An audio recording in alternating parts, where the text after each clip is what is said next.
My name is Imelda Paul. I live here in Faubourg Lafitte. My occupation is I've been retired now for 19 years from the International Shipbuilding Corporation.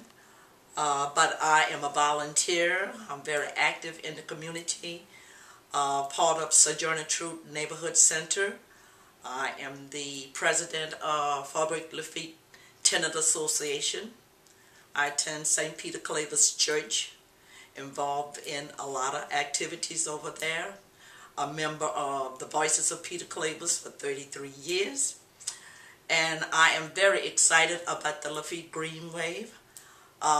It's with the water and the different activities that's going to be going on. It's a great access to the neighborhood.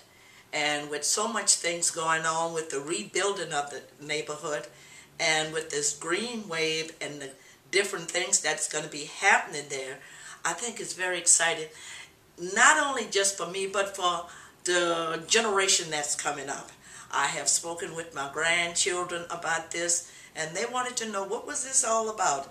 Honey, as I've told them before, this is something for your generation. And if we don't make sure that your generation are prepared for these activities or the things that's going on, then we did not do a good job. And as I said about the water wave, I think that is the most beautiful thing.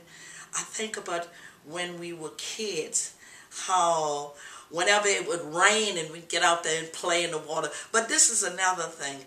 That is the most beautiful, that's the beauty of it, the water itself. And you know, with water, New Orleans is surrounded by water, but the point is, if we had this right here in our neighborhood, in our backyard, that would be one of the most beautiful things. And not only that, we have succeeded in the things that we have been trying to do, working together as a group.